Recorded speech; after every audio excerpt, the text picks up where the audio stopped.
did. Welcome back to 12 Rounds of Adrenaline Monday show. It's continued about a little bit of this and a little bit of that. We're continuing from our Tuesday show because we got cut short. We had some technical difficulties, which we will have now and then because we just started this podcast and we're learning this shit. He thinks I should be stuff, not shiznit. He thinks I should already be a professional, and I'm learning it. What were we talking about? I think we were talking about the Tank Davis Ryan Garcia fight, and we was talking about how Ryan Garcia could have beat Tank, and I said you was correct. But now I just found out Ryan Garcia fired his trainer, and you have expertise in that. So let's talk about what you would do with Ryan Garcia right now if he was in your camp. Well, first of all, you got to teach him how to fight a southpaw, and then that's half the battle right there. That would change the whole dynamic of the fight. Once you fight a southpaw the right way, southpaw is going to have a problem with the right-hander. It's not the right-hander having a problem with the southpaw. It's the southpaw having a problem with the right-hander if you know how to do it. And this information ain't free, so I'm keeping it. but even at that, honestly, in that step of the game, in that realm of the game, when you're fighting big fights like that, you should know this already. As an amateur, I learned that as an amateur. I train a girl. We call her Shanae. Her name is Shanae, and then but I call her Shanae because she's a cute little girl. Oh, and I'm teaching. She's bad. This girl can fight. She spars with boys all the time, and what I like about this little girl is she wants to do it. She has drive to do it. She's determined. Yeah, and out of every fight I've ever trained, she's the most determined. And let me tell you something. Sometimes she's sparring. We go spar with other boys because there's hardly any girls to spar with. She's only 65 pounds. Mm-hmm. She was 7. She just turned 8. So and she just turned 8. She fought in the Junior Olympics and won. Hey, and then that's a big feat because Junior Olympics is a big tournament. It's really good. And she went out there to control and won it. And but what's really good about her is that she's autistic, right? And I didn't know. I don't really know anything about autism, so I didn't know if I was gonna be able to train her. I didn't know if she was gonna be able to understand what I was talking about, because they don't look at you in her eyes, and so I didn't know how to approach it. I was kind of okay. I'll do it. It doesn't mean she can't fight just because she's autistic. And at first I was having trouble with her looking at me in my eyes because as a fighter, I look at people's eyes. I don't look at their chest or their gloves. That's going to get you beat up. Look at their eyes. And if you look at someone's eyes, you can see their feet moving. You can see everything that you need to see. The minute you take your eyes off their eyes, you're going to get hit. I promise you, that's what's really going to happen. Well, so I got this girl into doing that, and it took a while for her to really stay focused on your eyes, but she does it. Because she does so well, I started okay, sidestepping, change her, like she's in front of a person. Then let's say the person's on ropes and she's here, she'll try to do she'll do a 45 and hit you with a hook. She goes off. She learns how to cut off the ring and everything. Oh my God, she does all kinds of stuff. Because I teach her all kinds of stuff. I'm teaching her. She's doing stuff that amateurs don't even think about doing. At 8? Oh, she just turned 8, and she turned 8. 2 days later, she won the Junior Olympics. There it is. There, she's back, and how'd she find you, or how'd you find her? I think her parents found me, her mom and dad, and they're really good people. They're down with her. They're good for all the training, and at first, because she's a girl, so I'm trying to be real soft and a little bit of this. Yeah. But once you get caught up in the realm of things and you're in the gym, see, when I go to the gym, I don't be playing. I really don't care if you're a man, woman, child, or whatever. It's time to work. It's time to work. No, really. War. Yeah. You give me your child to train to go to war. So, as when parents, this is an idea for parents.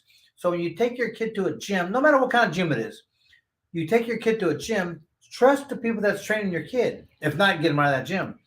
Because when you give me your kid to me, I mean, an F bomb might slip out, a damn this, or mom, you Yeah. better start doing it. Keep your hand up, mother, because to me it's real. It's not. It's it just You comes can't out. softly train No, nobody. it just comes out because you're trying so hard. You're doing so much work, and it just ain't coming out. So you get frustrated once in a while, and that's just the way it is. If I make the kids work hard, they sweat. Sometimes they sweat like someone's pouring water on them, because that's what it takes. You bring me your kid, let me train your kid to win the war that I'm taking him to. If I don't give him the right necessities to win that war, he's not, or she's not. So some parents, because I have some parents, Mostly moms, huh? no, some dads too. Really? Don't get it twisted. Some Protected dads, like yeah, that? yeah. Don't be doing this to my Well, kid. no, they don't say that because I'll be like, Get them out of here. You kick rocks, yeah. Like I tell myself, I tell them hey, look, you're asking me to train your kid to go to war. I'm trying to give him everything he needs to win a war. Let me do what I got to do, and you sit down or go home. I don't care what you do. Yeah. But you can't stay here. But I mean, and that's really what it is. So you get some parents that are going, oh no, you can't do that. No, don't talk to him like that. Well then, no, don't bring him back. Don't bring him back. Yeah, and it's kind of sad because the kid, they want to do it. I was refereeing fights for USA Boxing, and I was refereeing and judging fights, and so, and so was my wife. So we were both refereeing and judging, and so I started. I'm a boxer, dude. I like to see fights, and I'm not going to give 8 counts when they're not needed. I'm not going to I'm not going to separate you if you do what I'm asking you to do. So like what I would do. That's what they need more ex-boxers being referees. They do. Because these guys don't let them fight at all, let me bro. tell you something, man.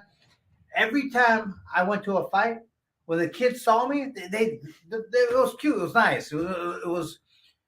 It was nice to me. So they run up to me and go, hey, man, referee my fight. Please. I go, man, you know what? They give me the fights to ref. I don't know what fights I'm going to ref. Because like I would do, I'd go to the red corner because red corner changes they're all changed in the same area. The blue corner all changes in their area, Mm-hmm. So I'd gather them all up before the fights even started. I'd say, hey, look, if I'm your referee, this is what I expect from you. I expect you to fight clean. If I say break, I need you both to take one step back and keep your hands up and do not swing until I say fight. And I give them orders, and I said, if you don't, I'm going to take points. I said, by the third round, I go, if I take too many points, you're going to lose this fight on points. I go, don't lose this fight on points. And I look at them straight around and I tell them, don't lose this fight on points. You probably had no one break the rule. Everybody was very respectful. The kids knew I wasn't playing. And dude, I've been there, done that, So, and it was great because I had to stop one fight. 2 girls were fighting. This one girl just kept hitting her in the back of the head. The first one just got popped right in the back of the head. And so I gave her like 2 warnings in that one round. And she did it a couple of times. I just kind of let it slide. I thought, okay, not going to really bug her. Maybe it just happened, But after the third time, okay, no, don't be hitting the back of the head. So I went to the corner after the first round. And I told her trainer, I go, look, let your fighter know to stop hitting her in the back of the head. She does it again, I'm gonna stop the fight. I go, I'm not gonna allow that, And he goes, okay, yeah, cool, okay. I will. The bell rings for the second round. She comes out. First punch. First thing she did, the girl, the girl was bobbing and weaving. She went back of the head. I went, so we're done. Bye. She lost. Yeah, disqualified. I disqualified her. Because I ain't got to play games. It is what it is. Nobody wants to get disqualified, but nobody wants to get picked. Have you been disqualified? No. Never. Oh, yeah. I did as a pro. What fight was that? Ramon Rico. For what? Back of the head? I hit him with elbow. Watch. Here's my truth. We were fighting. I hit him. He goes down. He drops down to one knee. I guess his knee hit the floor. I don't know. You didn't see it hit the floor. I didn't see it hit the floor. I did see him make an upward movement. Because watch, when you train at that point, and you're that well trained, that level, nothing gets by you. Nothing gets by you. I mean, I'm not the same as I was back then, but I'm still a lot sharper than people go, dang. No, it's just that I'm not, even when I was fighting, I was even sharper. Oh my God. You couldn't do anything without me going. yeah. You know, if you moved over here, I'd on point with yeah. That's just how it is. Trained like that. That's just how it is. Well, when I hit him, he went down to one knee and he rose up maybe this much. He started to do this. Well, to me, he started getting up. So the referee wasn't between you. No, it wasn't between us. So he went down to one knee and did this, you know. And then when he came up, I went, and then he went down, started holding the backside of it. Fool, I hit you in the chin, fool. He acted like you hit him in the back. And holding his head. But you know, and then his trainer was what was his name? He was my quarterman for a while. He helped me with a couple of my fights. I can't think of his name. Jimmy Montoya. Mm-hmm. I'm telling on you, Jimmy. Well, Jimmy was brought him from Mexico. The kid came from Mexico. Jimmy brought him from Mexico. Jimmy he brings fighters from all over the place. Mm-hmm. If you want a fighter, Jimmy Montoya get you a fighter. And then so Jimmy went to Mexico and got him, brought him over here. And Jimmy's screaming at him, "Hey, no, stay down, hold your head, stay down, hold your head." That's what got you disqualified. So and the guy was holding his head. I'm going, I didn't even hit him in the backside of the head. I hit him in the chin. But referee didn't see it. No, I don't. No, they just stopped the fighting to fight. That's before you got your belts, right? Yeah. That was like 30-something-0. We're talking about gyms, and you're starting to train people to lose weight now.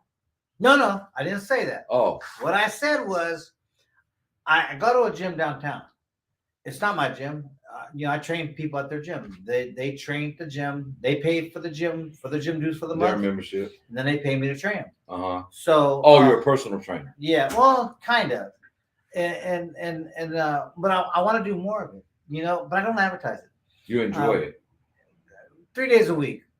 I do it 3 days a week. These are people that most of them just want to get in shape. Not training to fight. Well, I do have two that are training to fight, and the rest of them are just training just to stay in shape.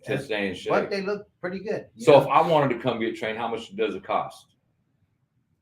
No, I'm just saying for our viewers. I don't do totals. So for our viewers, if they want to come 3 days a week to get trained to stay in shape, it's $100 a week because it's a lot of time. And people say, well, that's cheap. Because it is. Watch, I know former world champions that charge a lot more than that. No, I know somebody that pays someone $175 a week to be trained right now. Yeah. It's a female friend of mine. Yeah. I'm like, where are you going? And she told me. I ain't gonna put it out there, but she pays $175. But she was not obese, but she was overweight, and she wanted to transform her body, and it don't seem like it's happening. Well, no, I don't want to throw you out there like that. No. You know why? Because it takes time. Well, she's been doing it for 8 months. Well, okay, wait. How old is she? 37 or 38. Hold on. It took her 37 years to get there. 8 months ain't a long time. You're right. It's going to take time to lose it. Yeah. And watch. Has she lost some? Yeah, she's lost weight. And I don't think it's like she wants to lose a lot of weight. I think she's trying to move weight around. Okay. You know what I mean? Yeah. Transfer some here over there. Yeah. And that takes a lot. It does. Especially with the woman, because they don't have a lot of muscle mass and it's hard to build muscle. But when you said $100 a week, I'm like, Tony the Tiger Lopez will train you for $100 a week. That's pretty cheap. So if you guys want to be trained, you can contact him through his Instagram at Tony the Tiger Lopez, at Tony the Tiger Lopez on Instagram. Yeah. So what else you got going on besides the? I know the bail. We talked about the bail not being like that profitable no more. It used to be, man. It used to make money. Oh, I know. And you know what? I seen your toys. Yeah, you know what, man? It just went down, and it doesn't do anything. I mean, there's still some businesses open, but those businesses were big businesses back in the day, anyway. So I wanted to talk to you about your plumbing business, right? Uh-huh. The reason why, and I'm not talking to you guys just because he's in the plumbing business. I want you guys to know about Tony, his person. Like I said, you guys know I've been knowing him all my life, but there's a lot about this man that a lot of people don't know. And I'm going to let him tell you in his words. I got one question for you.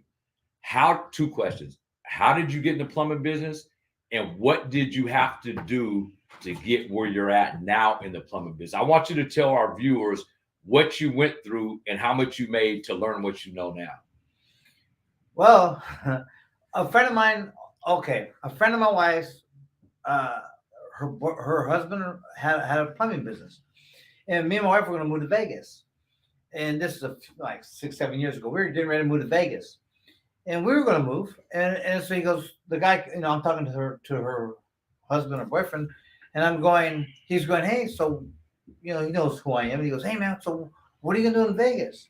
What are you going to do over there? He goes, you open a bail bonds company? I was like, nah, I'm getting tired of the bail bonds business. I go, it's kind of dying out anyways. I go, it's coming to an end. And he goes, so what are you going to do? I go, it's Vegas, bro. It's boxing. Everything's boxing over there. I can do anything I want. And he goes, well, hey, why don't you open a plumbing company? I go, because I don't know anything about plumbing. Yeah. And then he goes, well, come work for me. I'll teach you. And I go, all right. Because you remember my dad. My dad was an old school dad. Walk before you run, run before you sprint. The whole 9 yards. Just start from the bottom, work your way up. That was my dad. And he's a blue collar guy. And so I've worked my whole life, and I've always did manual labor jobs. So I'm not afraid of work. I'm not afraid to dig a ditch. I'm not afraid to sand the car. I'm not afraid to paint a house. I'll do whatever it takes to bring in money. And I've always been like that. And so I go, okay. I go, you gonna show me? He goes, yeah. Come Monday and start at 8:00. Come to my place, and we'll show you from there. So I went Monday, and then for the first few days, we go to lunch. We go to lunch meetings where, other big plumbing business guys are going, dude. You ain't learning nothing. I can do this all day long.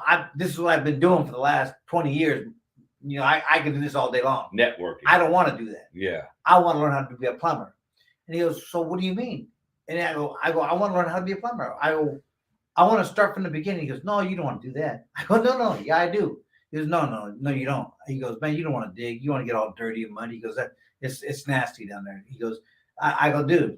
I go, how can I own a company? Because my thoughts is to own a company. I don't want to work for anybody. I want to own a company. So I go, how can I be an owner of a company and tell the guy to dig a ditch if I don't even know what he has to dig?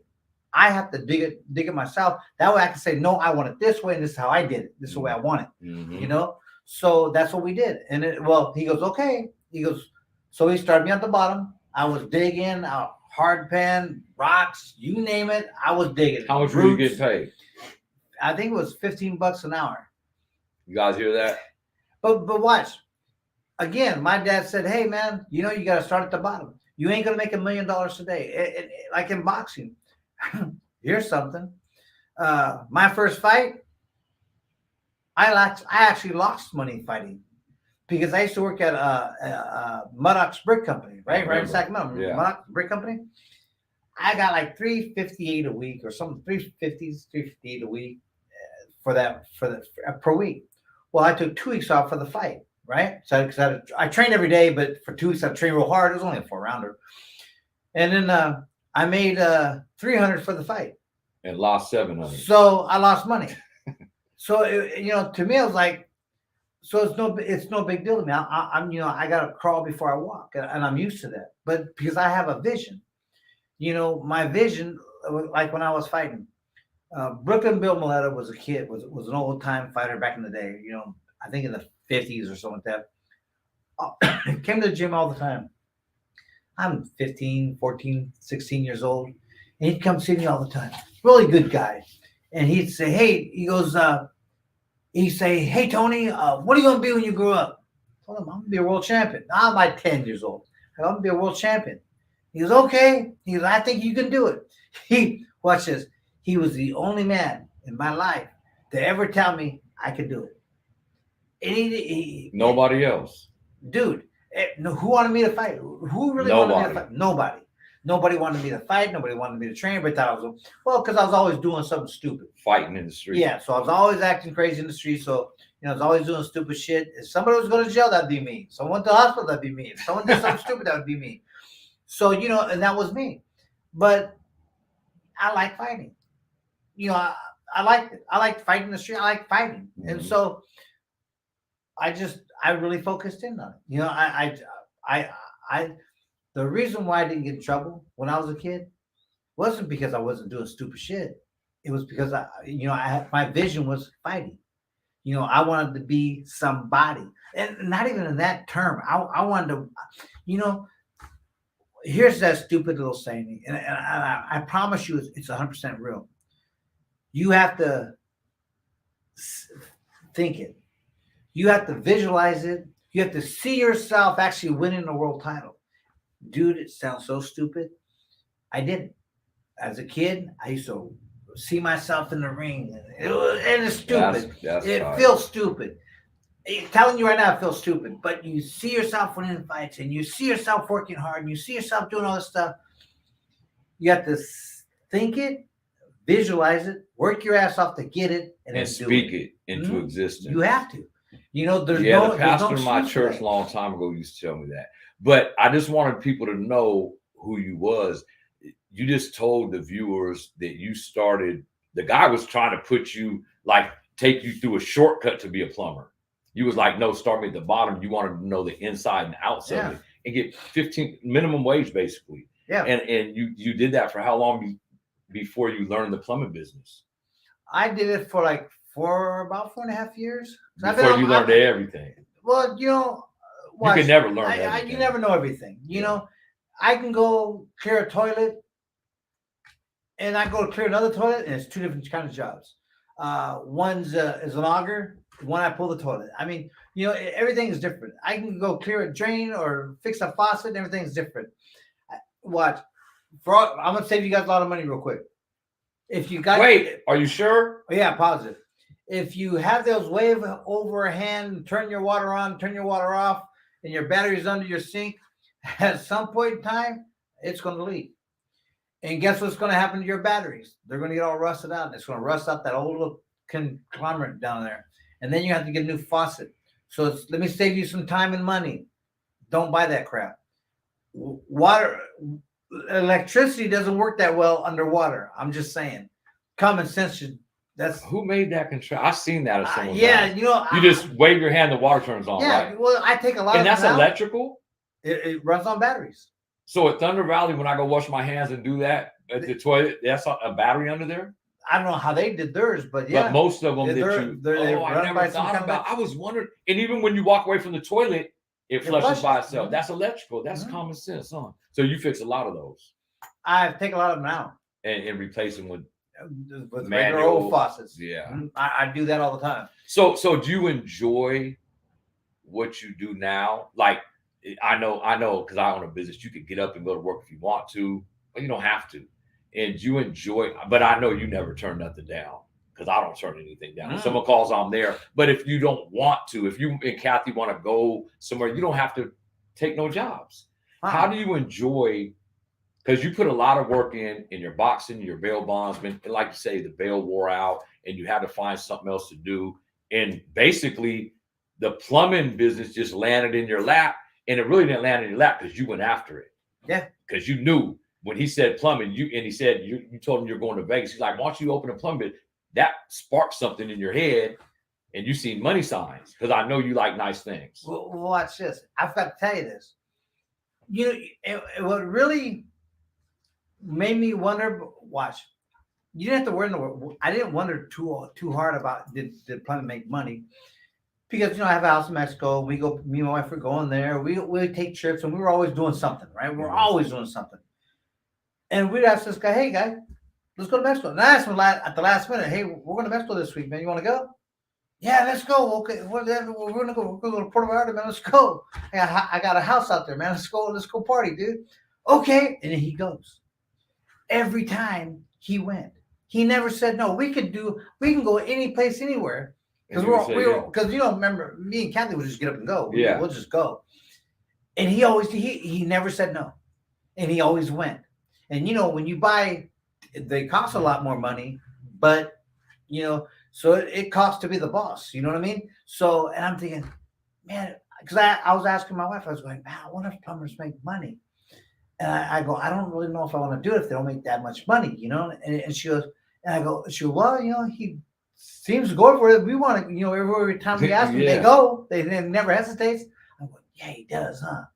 And I go, Dad. And then he has a lot of stuff too. So yeah, maybe he does. I go, that fool does. So then I go, yeah, I'm gonna start plumbing. So then, you know, he took me to lunches. I said, I finally, after about the third lunch, I go, hey man, look, I don't want to. I could do this all day long. I know how to do that. I go, I want to get in the dish and start digging. He goes, you don't want to do that. I go, and he was serious because you don't want to do that. I go, no, yeah, I do. I go, I can't tell nobody to do it unless I've done it. I go, I want to do it. He goes, okay. He goes, come in the mornings, bring some dirty clothes. You're gonna be getting dirty.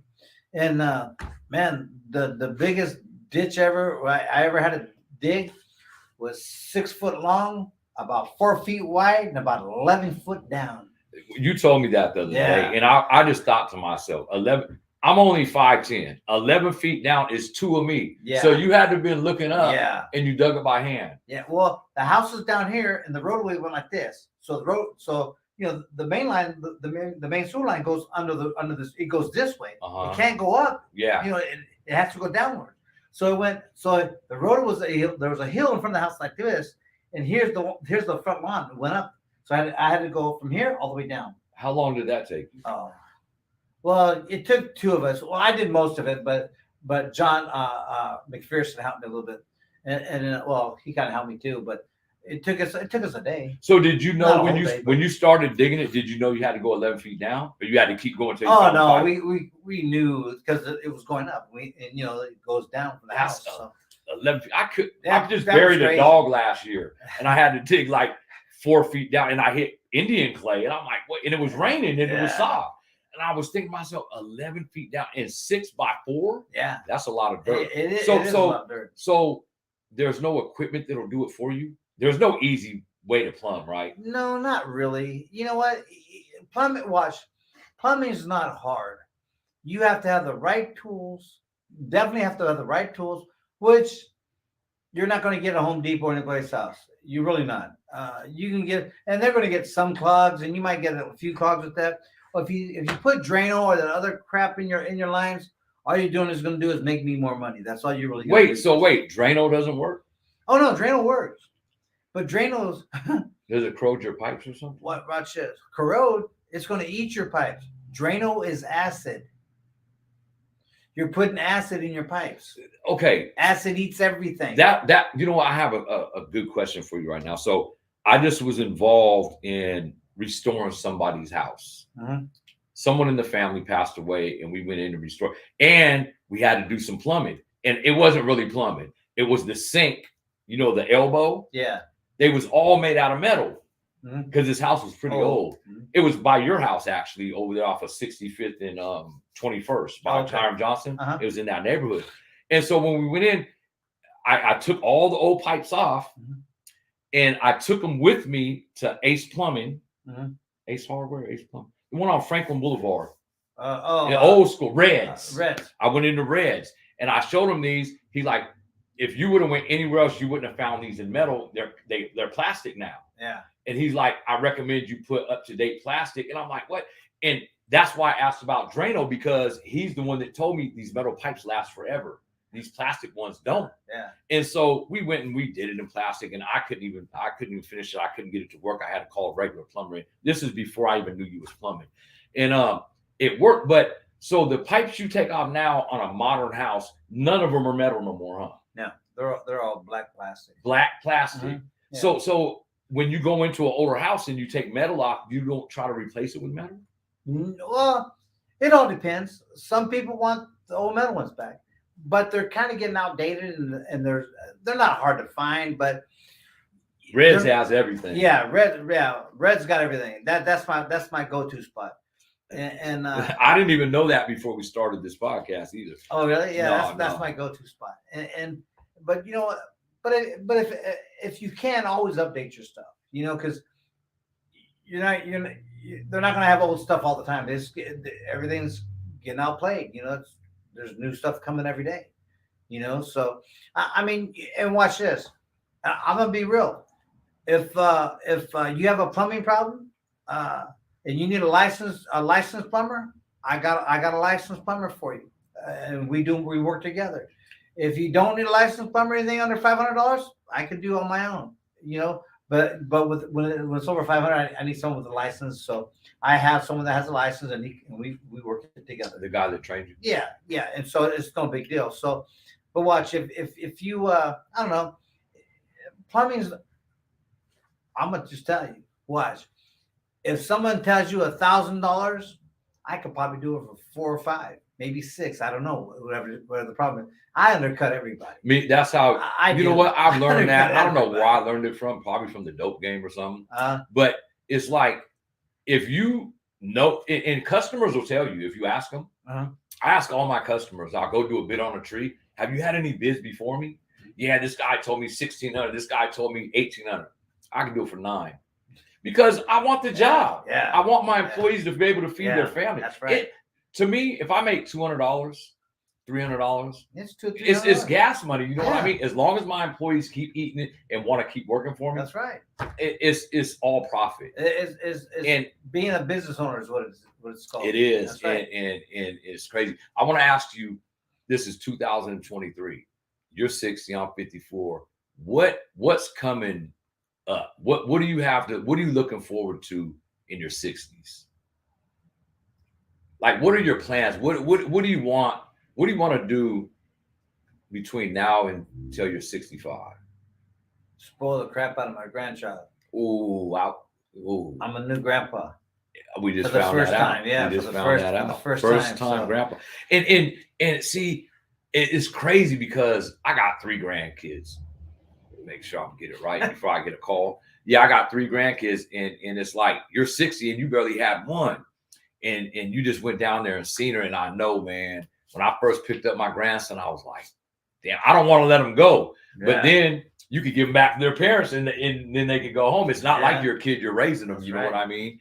And they're the best joy ever to have grandkids. So at 65, when you get to 65, you plan on retiring from the plumbing, or you don't ever plan on retiring? Watch, I'm going to be real, 100% real with you.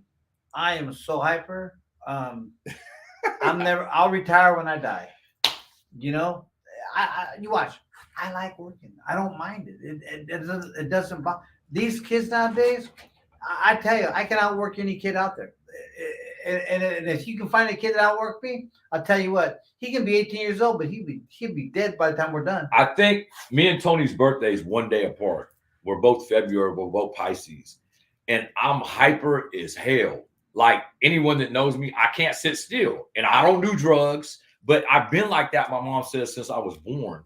And it's like there's positives to that when you're out on the street and want to work. Yeah.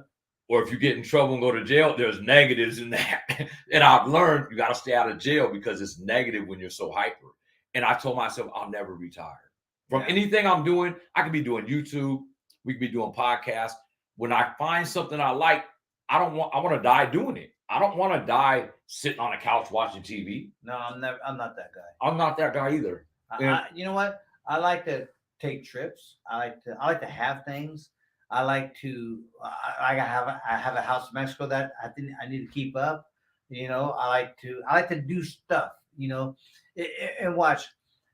Even if I don't do a lot of stuff as much as obviously I'm not as much as I used to, but the stuff I do, I want to do nice.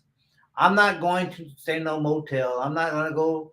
Well, if I'm with a bunch of dudes and we're out just, ganging for the night, motels, we can sleep in the car. I don't care less.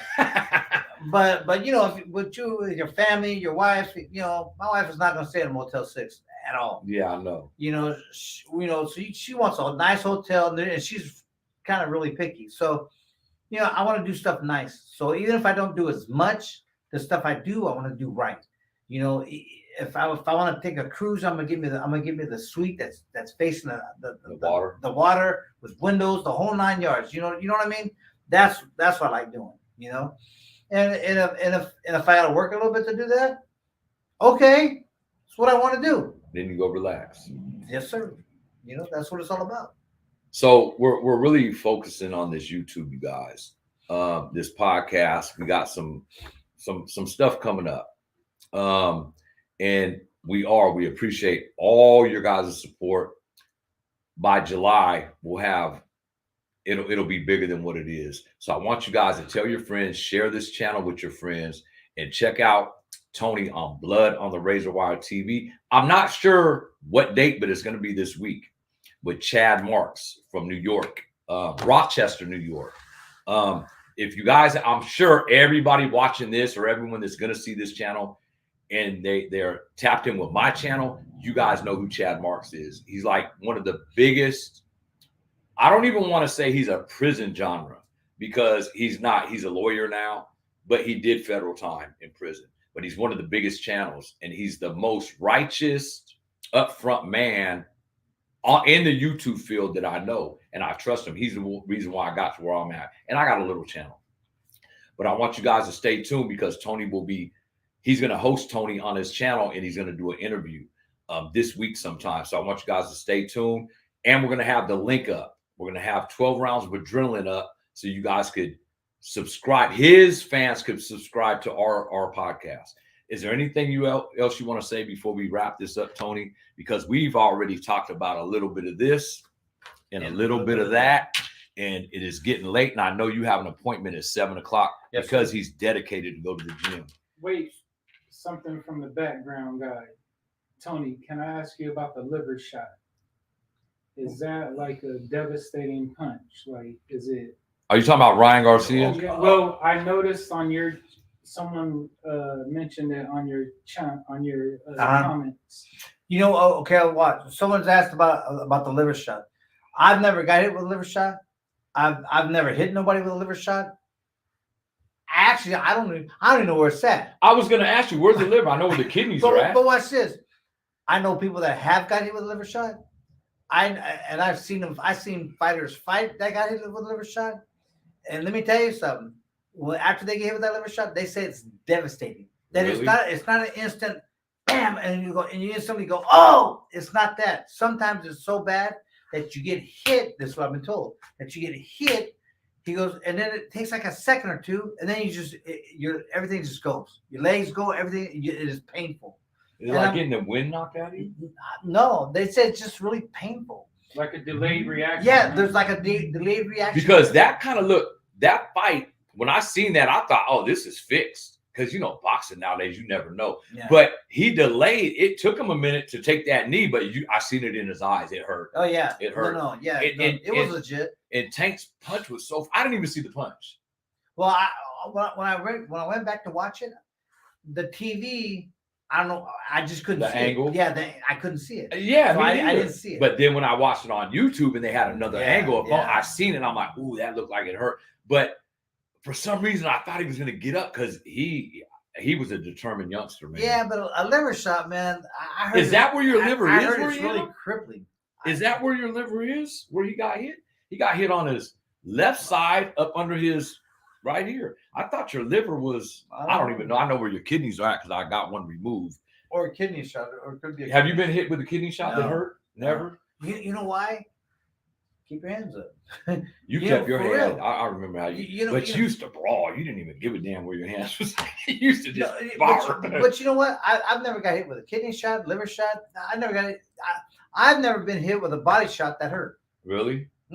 Swear to God. Well, you used to stay in shape, so I mean. Yeah, I mean. You would look at how in shape. Look at the difference between him when he fought, and I don't even know what fight. That's Sal picking you up in time. I think that's in. That's his dad in the background. That's Joey Gamache from Portland, Maine, I think.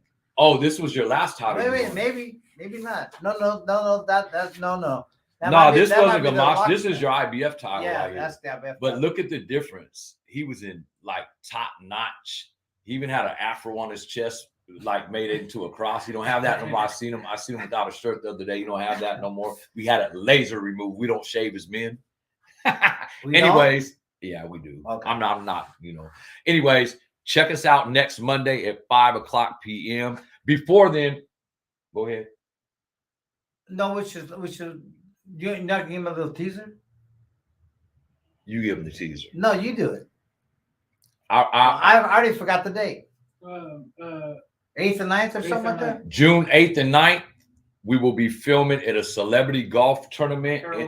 Harold Presley's golf tournament, celebrity golf tournament. Right here in Sac. June 8th and 9th, and we'll be filming whoever's there. We don't know what celebrities are there, but we'll be filming from probably 10 all day long, right?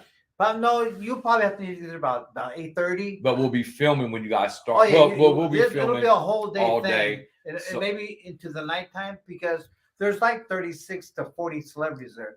Now we're talking old baseball players. Sometimes there's actors. Sometimes football, basketball, boxing, you name it.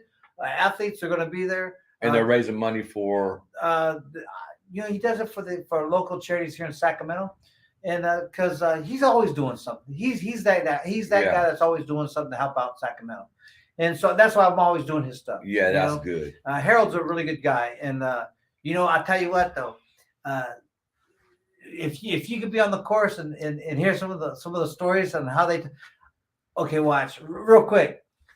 I had a lot. Okay, wait. Well, I could say that I had a lot to do with the 49ers winning their 1989 Super Bowl. I was quarterback. No, I wasn't. But watch this. Watch this. This is serious. I have a 1989 49er Super Bowl watch that Bill Walsh buys a team, and he bought. I didn't even expect one. That year I gave them a speech on how to become world champions, right? Uh-huh. And so Bill Walsh said to say this, tell them this, and I go, man, they ain't gonna believe it. They go, just tell them anyway. And they won. Yeah, and so that year they won the Super Bowl. Well, about a month or two go by, and I get this little thing in the mail with a letter from Bill Walsh. It says, "Hey Tony, thanks for the great speech. You helped us out. You made us do it because of you. We won the Super Bowl." Oh, nice. And then he sent me this team Super Bowl watch. And then to this day, I've never wore it. It's still in it looks like a Cracker Jack box, but it's still in this little box. That's And tight. so one time I'm playing with a bunch of the 49ers that played that year. And it's like, hey man, did Bill Walsh give you guys a watch for the Super Bowl? And they start laughing at me. They're going, yeah, man, that cheap money. And they're all talking smack about this watch, right? And I'm going, so what did it look like? And they go, oh man, it's got that cheap alligator sides on it. It's got the little Super Bowl trophy. Is that how yours look? Yeah. And I showed them the picture. They go, yeah, that cheap. And I'm going, holy crap, it's real. So I have. You didn't know it was real. Bill Walsh gave it to me. Yeah. So I realizing real team watch. Yeah. That's my rule for this one. Yeah. I really don't care if it's real or not. Yeah. For the watch, but it's a real team watch. They all got one. Yeah, and I started asking, "What'd you guys do?" Oh man, my kid took it, or I lost it, or I threw it away. You put it up. I've never even worn it. I've never worn it.